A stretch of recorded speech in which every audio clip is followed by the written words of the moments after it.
पर आएंगे। चले मान लेते हैं जो वो कह रहे हैं ये बात दुरुस्त है, हम इस बहस में भी नहीं पड़ते कि वो कहाँ आएंगे। लेकिन नबी करीम हजरत मोहम्मद मुस्तफ़ा सल्लल्लाहु अलैहि वसल्लम की वफात पर कमरी लिहाज से तकरीबन 1420-21 साल गुजर गए। आज अगर ईसा अलैहिस्सलाम आसमान से उतरते हैं इन्हीं के अकीदे के मुताबिक, तो यही बताएं कि फिर खातिम के माने क्या होंगे, कौन होगा आखिरी, कौन होगा खत्म करने वाला। यानी ईसा अलैहिस्सलाम तो जमीन पर मौजूद हैं और सैयदना मोहम्मद मुस्तफ़ा सल्लल्लाहु अलैहि वसल्लम 1400 साल से ज्यादा अरसा पहले फौत हो चुके हुए हैं, तो फिर खातिम के क्या माने होंगे, क्या माने करेंगे उस वक्त खातिम। जी बिल्कुल ठीक है। तो ये दोहरी मंतिक नहीं चलेगी।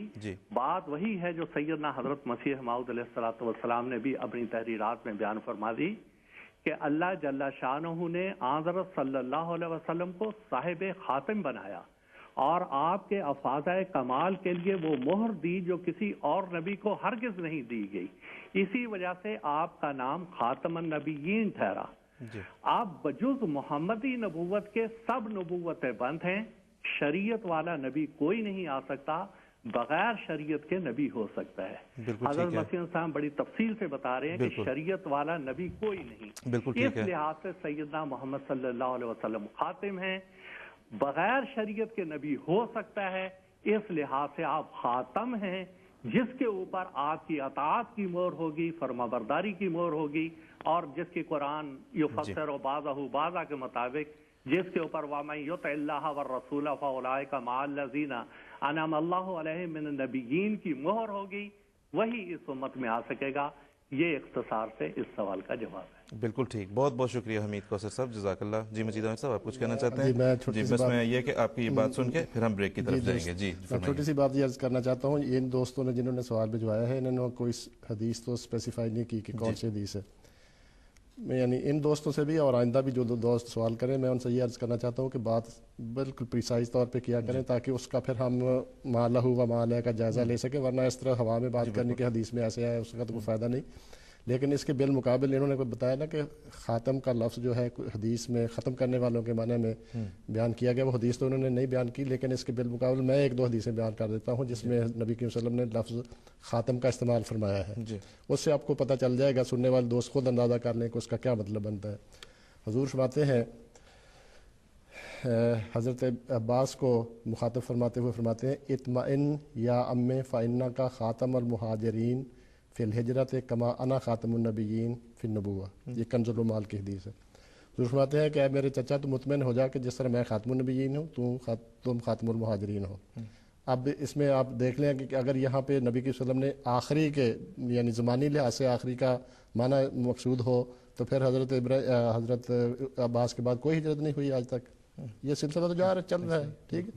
दूसरी एक और हदीस है, हुज़ूर फरमाते हैं हज़रत अली को मुखातब फरमाते हुए, अना ख़ातमुल अंबिया व अंता या अलियो ख़ातमुल औसिया, कि मैं ख़ातमुन नबिय्यीन हूँ, ख़ातमुल अंबिया हूँ और तुम ख़ातमुल औसिया हो। यानी अगर यही माना हो कि आखिरी का ज़बानी लिहाज से आखिरी का, तो इसका आप समझ लेंगे क्या माना बनता है। फिर अगली एक और हदीस में हुज़ूर फरमाते हैं, अना ख़ातमुल अंबिया व अंता या अलियो ख़ातमुल औलिया, कि मैं ख़ातमुन नबिय्यीन हूँ, मैंने नबी ख़त्म कर दिए, तुमने वली ख़त्म कर दी। क्या ये माना बनता है?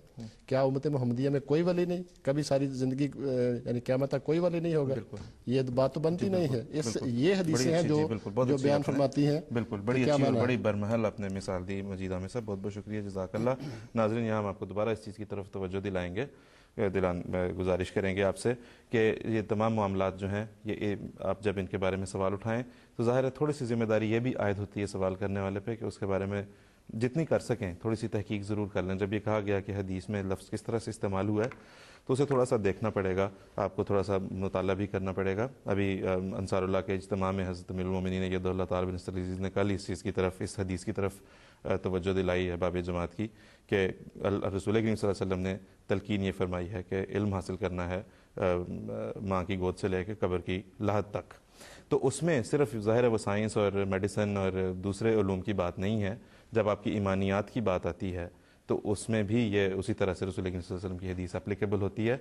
और मैं समझता हूँ कि वहाँ पे भी ये चीज़ लागू होती है कि आप इस चीज़ की तहकीक करें, क्योंकि बहरहाल ये आपके ईमान का मामला है और इसका जवाब खुद जो है वो खुदा ताला के हुज़ूर इंसान ने देना है। तो ज़िम्मेदारी आयद होती है कि हम थोड़ा सा मालूमात हासिल करें, सिर्फ सुनी सुनाई बातों पर ना जाएँ। इसके बाद नाज़रीन अब हम चलते हैं एक मुख्तसर सी ब्रेक की तरफ। तो थोड़ी देर बाद आपसे ब्रेक के बाद दोबारा मुलाकात होगी। वो पेशवा हमारा जिससे है नूर सारा, वो पेशवा हमारा जिससे है नूर सारा, नाम उसका है मोहम्मद, दिल पर मेरा यही है, वो पेशवा हमारा।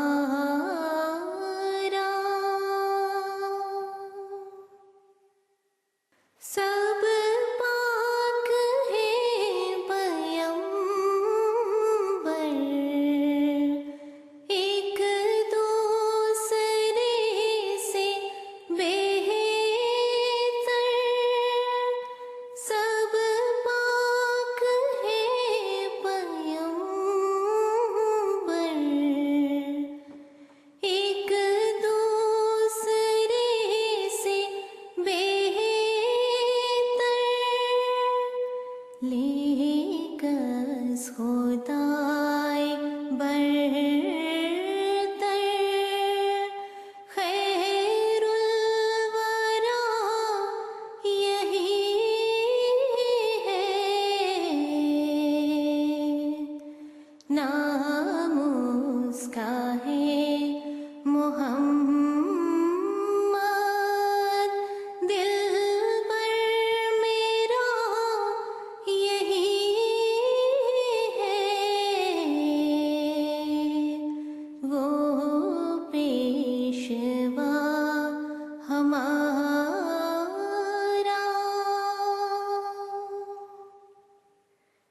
पहलों से खूब तर है,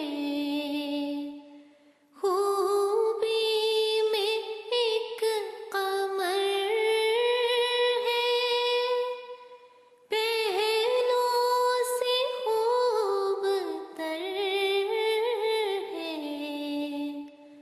खूबी में एक कमर है, उस पर हर एक नजर है, बदरू तुझा यही है, वो पेशवा हमारा।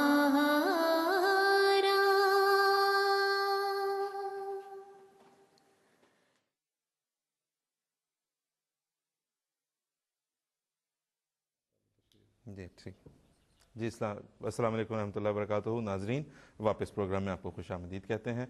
वक्फे के दौरान आपने सुना हज़रत मिर्ज़ा ग़ुलाम अहमद साहब कादियानी मसीह मऊद व महदी मऊद अलैहिस्सलातु वस्सलाम का नातिया कलाम, जो आपने अपने आका, हम सब के आका हज़रत अक़दस मोहम्मद मुस्तफ़ा सल्लल्लाहु अलैहि वसल्लम की शान में तहरीर फरमाया।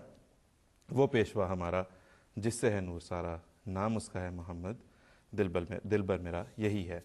ये अल्फाज थे, ये पाक मंजूम कलाम था उस शख्स का जिसके ऊपर इस दौर का इंतहा पसंद तबका और शर पसंद तबका गुस्ताखी रसूल का नाउज़ुबिल्लाह इल्ज़ाम लगाता है।